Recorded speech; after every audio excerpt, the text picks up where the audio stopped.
Bernard de Montreal. Preparatory Communication number 111.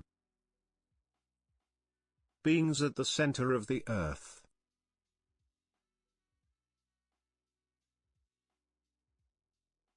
The tape that follows will be painful for you, as it was for me, in its slow pace.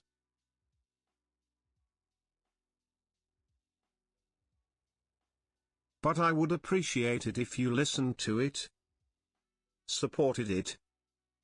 But even if it seems long and slow to you, because it is impossible for me to you it render at a more advanced, more regular pace, due to the nature of the subject.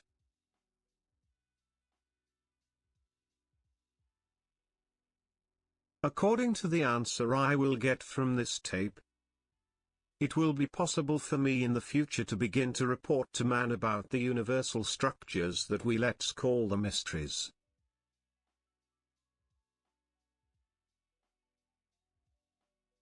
How can man, who does not yet have an etheric vision, listen to, hear, material that covers mysteries, without straining your mind? Especially when such comments relate to the future and seem to be above his personal interest today.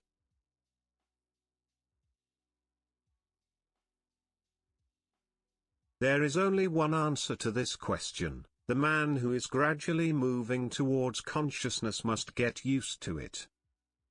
Little by little, to be able to hear words that today are not part of his life, of his conscience, but which one day will be an integral part of his experience.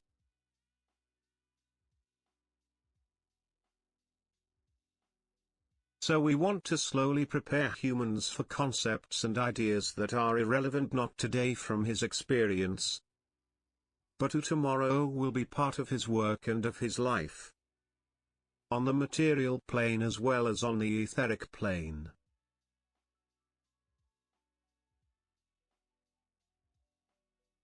For this purpose, we have chosen to answer a frequently asked question: if yes or no the center of the earth is inhabited.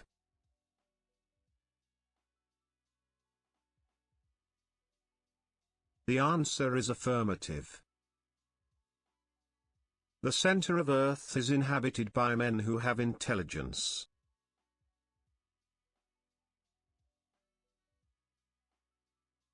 No, not a creative intelligence such as ours, but intelligence whose function is to maintaining the balance between the Earth's crust and forces or currents, telluric elements that allow it to maintain its globular shape.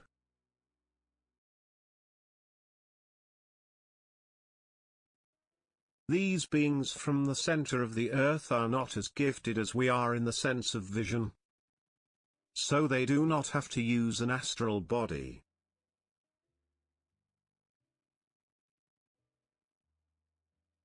They move in their world in a mode of perception, of sensitivity, which corresponds to the variations in their primary ether.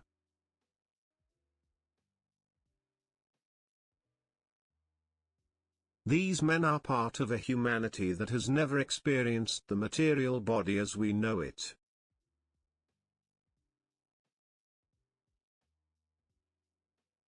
They are particular beings, primitive, particularly incomplete in the total organization of their being hardware.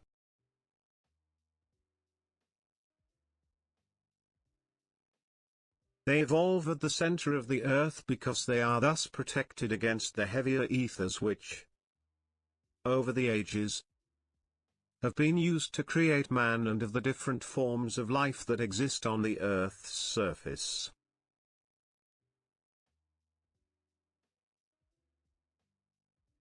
These men from the center of the Earth work to balance and maintain the balance of the telluric forces of our planet.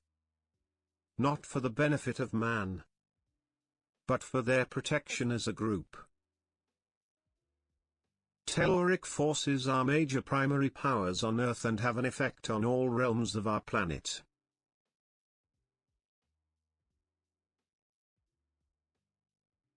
So these beings have a great influence on material evolution of humans, animals, plants and minerals.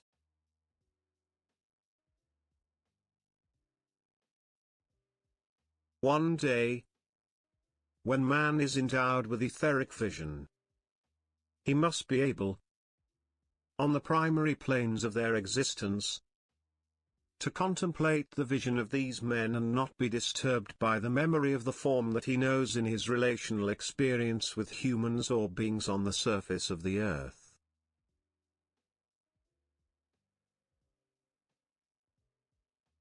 These beings have never had human experience. So it is impossible for them to understand man's experience, except through his way of thinking subjective and subjective emotions.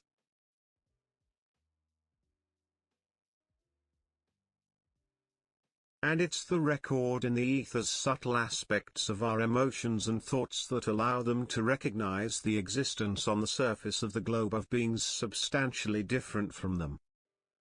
Significantly different in intelligence. Significantly different in evolution.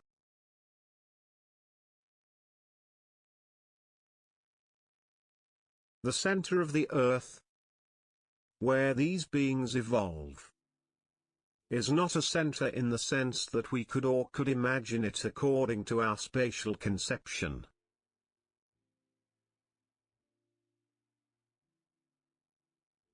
Rather, the center of the earth is, or represents, a space where are concentrated large so-called telluric forces, forces that are at the same time the medium etheric of low vibrations that support the existence, the evolution of these beings, and allows them to operate inside a planet that, on the surface, supports another quality of evolving beings that we call humans.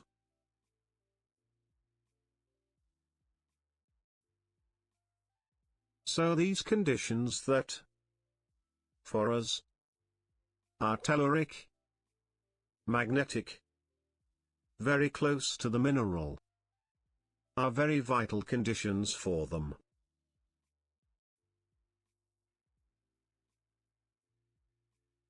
Although these beings have the function of maintaining the balance between forces telluric and the Earth's crust, they also have the capacity, despite themselves, to delay the evolution of man or to endanger the evolution of man to the surface of the earth.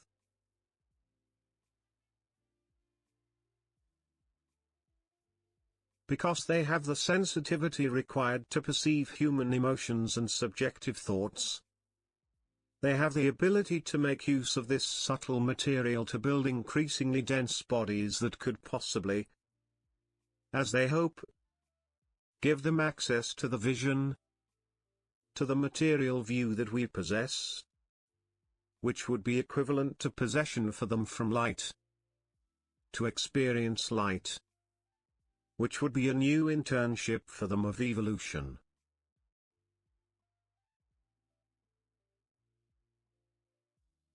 Because of their lower level of evolution, they are not able to perceive human thoughts or emotions of high vibrations.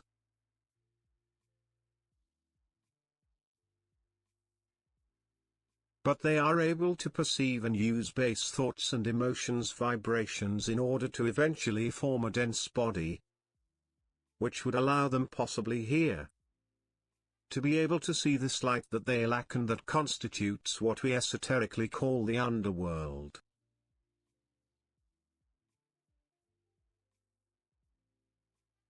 The absence of this light for them, it is painful. And man has intuited in the past that this world is exactly the world referred to in the archives as hell.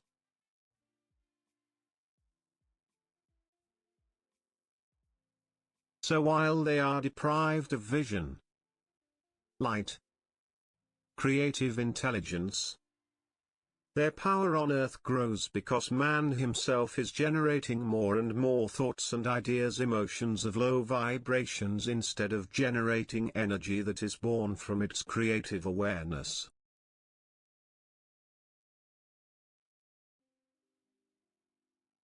There is a proportional relationship between the evolution of humans on the surface of Earth and man within the Earth.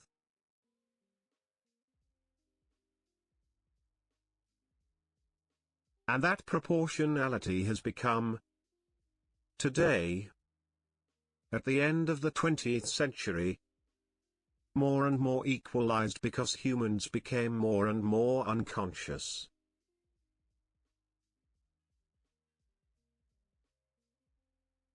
These men from the center of the earth are characteristic and infernal. That is to say that they are ugly and also live by a single penchant, that of preventing man to possibly be able to free himself from his material body. Because when man will be able to free himself from his material body consciously, he will be able to move away from the earth and time travel.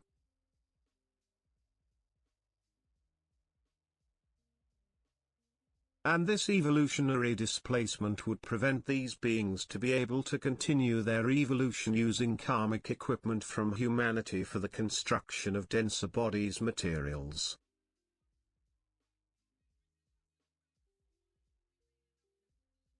So such human evolution, which they already foresee, would signal for them the end of their evolution on Earth.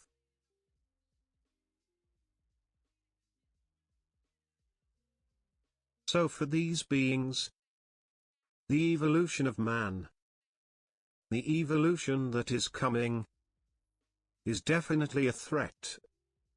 And they will do everything in their power to prevent such a development.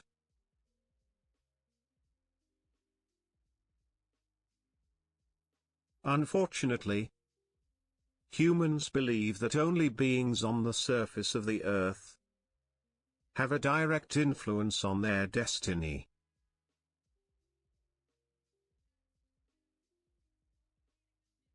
And men can begin to achieve this only when he begins to realize that his thoughts are not necessarily his own.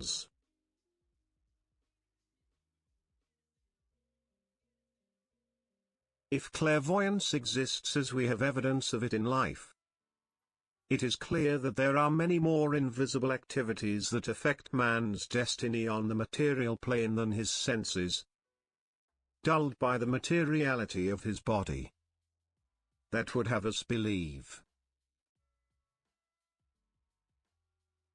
Until human consciousness is sufficiently refined, it will be conditioned by these senses. So it will be limiting and it will prevent it from having a precise and accurate awareness of what we call reality.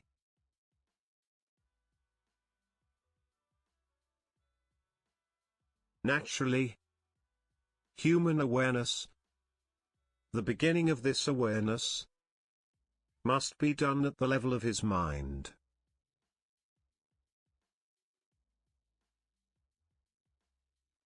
It is from his mind that he can accept or reject speech that go beyond their normal sensory experience. Speech that are part of his extrasensoriality. Speech that are part of what we call the mysteries of life, which defend its sensory reality and are gradually leading him to agree on a much deeper reality. A lot more occult and a lot deeper life reality.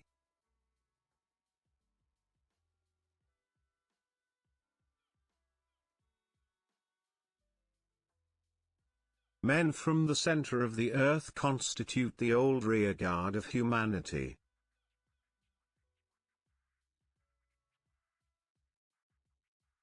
They represent what humans increasingly have to flee from in the time, which humans must control more and more over time, in order to protect against the very great cataclysms that will befall humanity. when Earth's axis will rotate on itself.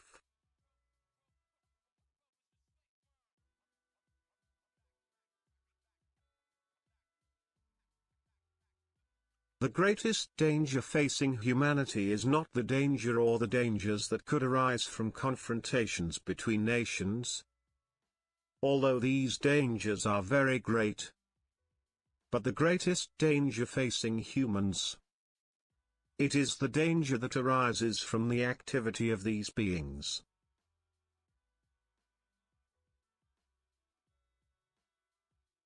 When they feel that the man is ready to leave his planet, to travel in time, it is from that moment onwards that humanity will experience great cataclysms and the face of the earth will be totally transformed. At that time, these beings will concentrate telluric energy at the center of the earth and the earth will tip over because the imbalance between the crust and these forces will be such that the earth will no longer be able to maintain the regularity of its pulse.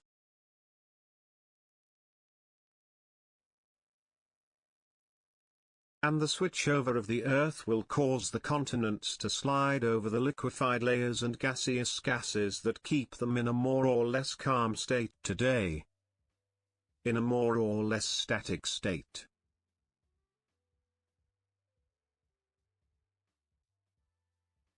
This will have the consequence of making it move, capsize the solid and the liquid on the planet.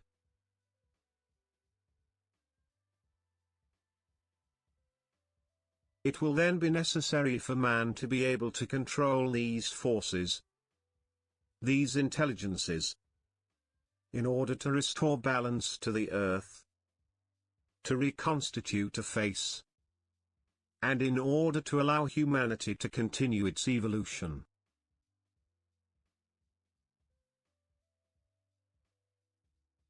These men from the center of the earth perceive human language appreciably, but don't understand it.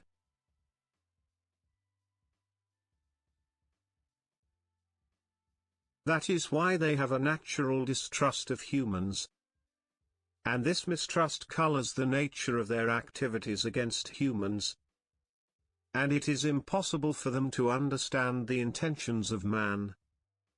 They can only sense the eventual human movement, and this creates a kind of panic in them.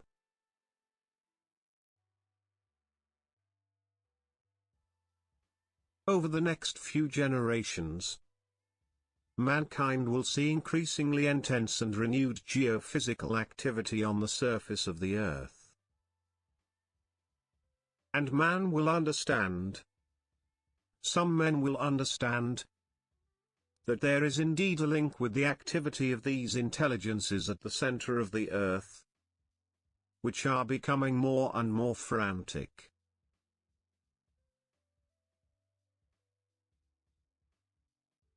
And man will begin to understand, especially certain men will begin to understand the need to be able to leave, to free themselves from their material bodies consciously in order to make contact with these intelligences and bring them under their control.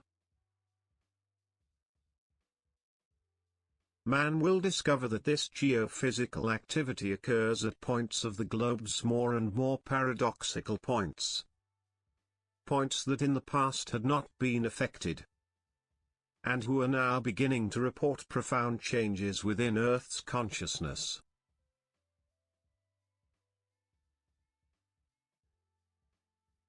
The most hardened men will be forced to admit that a full-scale disturbance is gradually taking place, and great fears and great losses will be perceived by humanity. The study of mysteries is a deeply reasonable and deeply rational science indicator of the events that will underlie the future evolution of humanity at the end of the cycle, and after this cycle.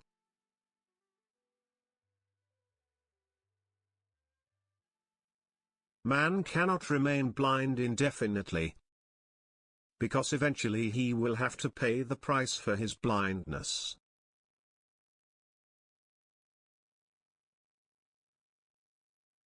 The beings of the center of the earth have an great interest in their survival. Although their survival is very much different in these conditions, in these implications, than ours.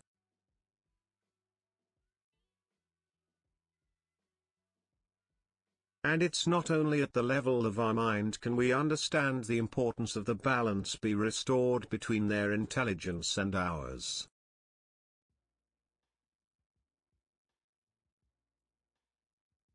Now that the mysteries are opening up to man and he can begin to understand the occult aspects of his planetary and systemic evolution, all that remains is for him to open his mind so that the explanation of these mysteries can objectify the relationship of the evolution of his life with the invisible planes and thus enable him eventually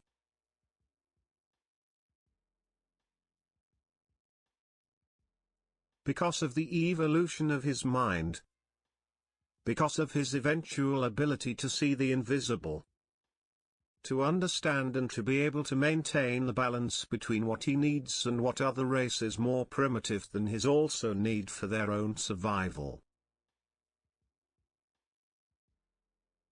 This will enable it, over the course of generations and ages, to build a solid base of scientific evolution on the planet, and also to enable a flourishing, abundant civilization to preserve the heritage of its creative consciousness for a very long time. Man, the most advanced man, must now begin to understand the mysteries of life. Not for philosophical reasons, but for reasons of open-mindedness, so that a subtle understanding of the laws of life is infused into his mind, an understanding which, in return, will bring him great joy of living and great relaxation of spirit.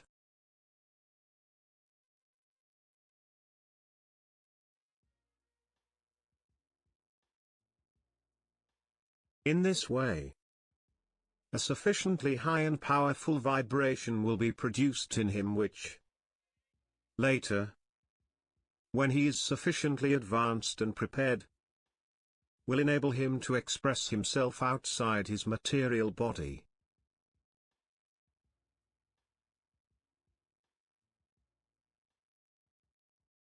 Once he has the vision and the power to penetrate the parallel worlds, this will prevent these forces from destroying his civilization and his race forever.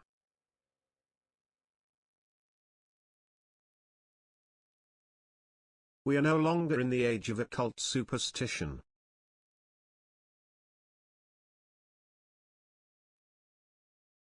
We are in the age of spiritual science, and this science is exact.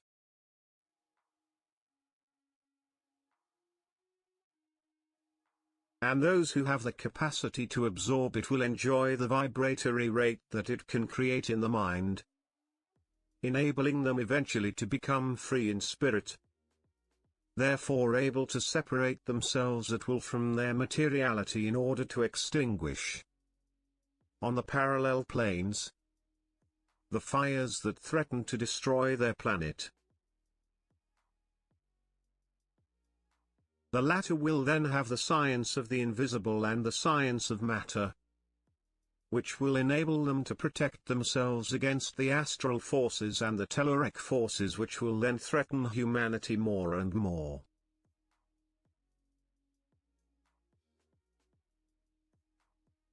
When man becomes aware of the mysteries, something within him is born, something that brings him a kind of joy, longevity and continuity of consciousness.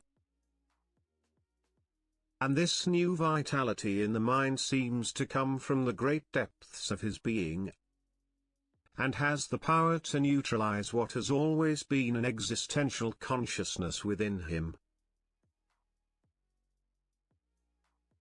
The beings at the center of the earth, when they begin to feel that man is moving more and more towards the outside of his planet, towards the outside of his system, become more and more panicked.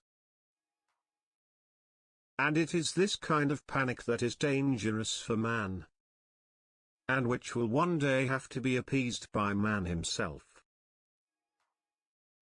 Otherwise, humanity runs the risk of no longer possessing an evolutionary planet, and of finding itself in a situation similar to that which prevailed before man, as a spirit came into matter.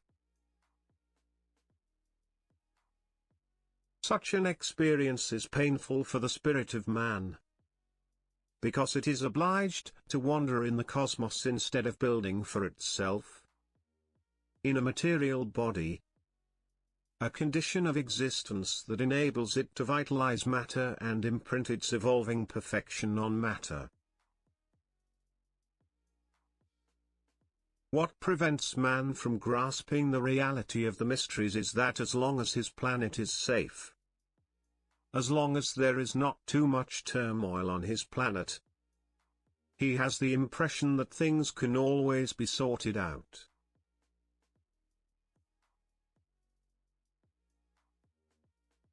And indeed, between humans, things can always be sorted out. But when man deals with forces whose intelligence is different from his own, things can no longer be sorted out as long as man does not have the power to deal with these forces. And it is in these terrible conditions that man's spirit is put to the test, and that man's consciousness and creative intelligence must be brought to work against all the negative assets imposed on him by an evolutionary condition that is drawing to a close. That's why these things, these burning issues in the history of man, these profound aspects of man's reality, are very far from his mind, because man, today, still deals with men, and deals within the affairs of man. But the day will come when man will have to deal cosmically. The day will come when man will feel that his planet is no longer his planet, that his planet seems to be slipping through his fingers.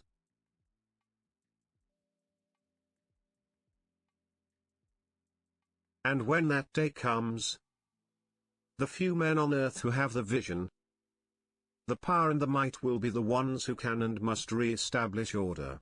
So the study of the mysteries, the explanation of the mysteries, the law of the invisible worlds, must begin to be given to those who are on the material plane today, closest to the source, which can give man a maximum aspect of what, on the human plane, is still part of science fiction or the most disheveled occultism. The beings at the center of the earth sense that man is on the point of freeing himself from the gravity of his planet. But this perception is not synchronized with the future and historical event of humanity.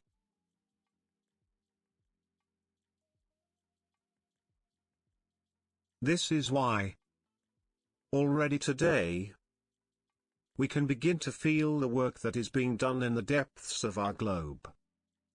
Work that will become more pronounced and, at a certain point, will become more and more obvious to those who have the vision, the understanding, the knowledge, or simply the ability to hear what is mysterious. That is to say, what cannot be understood by the intellect or Cartesian science.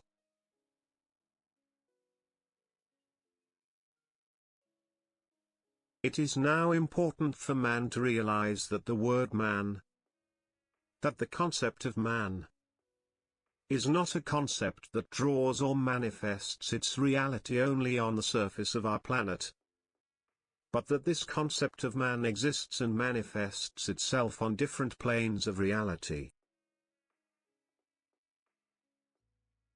And those on these different planes exist, evolve, men, whose body density is different from ours, but whose power is much greater than ours.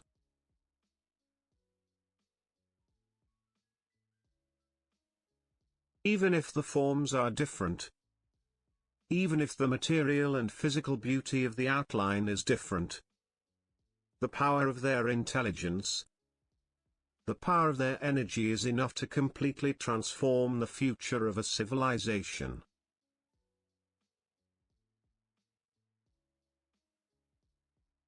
Once man has integrated the concept of man on different levels of evolution, on different levels of reality, it will be easy for him to understand the occult and invisible organization of creation. But as long as he is accustomed to and has the false memory that the concept of man is only a planetary concept, it will be impossible for him to absorb within himself a higher mental vibration giving him access to a perfect, clear and absolute understanding of what we on our planet call the mysteries, but which, in reality, is only a word to denote what cannot be understood by our rational intellect.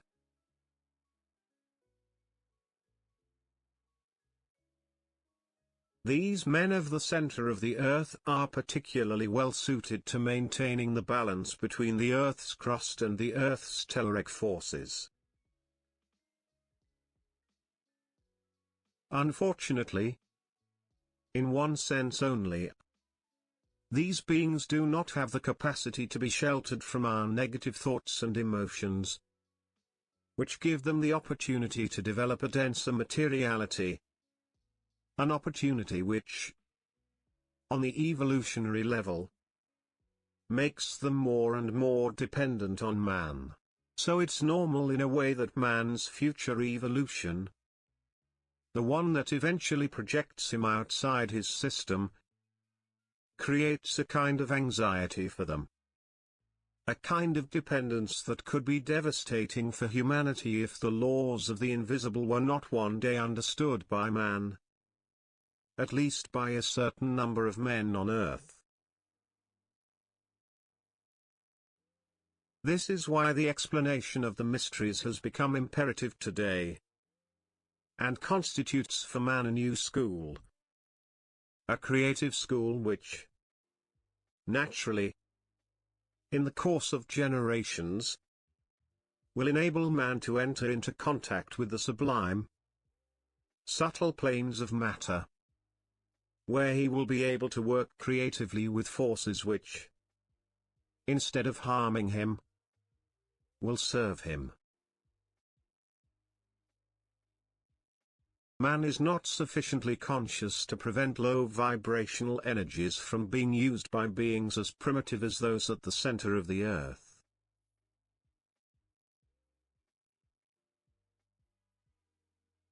This is why, over the coming generations, man will be obliged to suffer both the product of his unconscious surface activity in relation to men, an activity contingent on social organization, which will place him in an increasingly militant situation, and also, and more seriously, he will be obliged to experience, over the coming generations, suffering directly linked to the activity of these forces, suffering which will be of a cataclysmic order.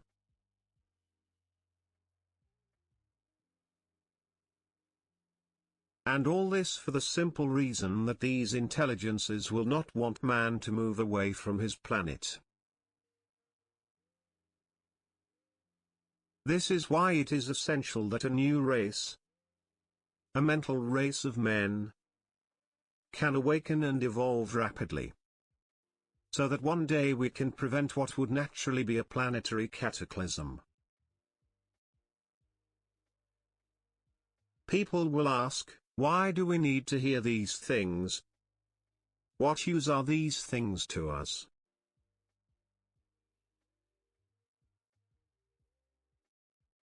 And such questions will simply be philosophical.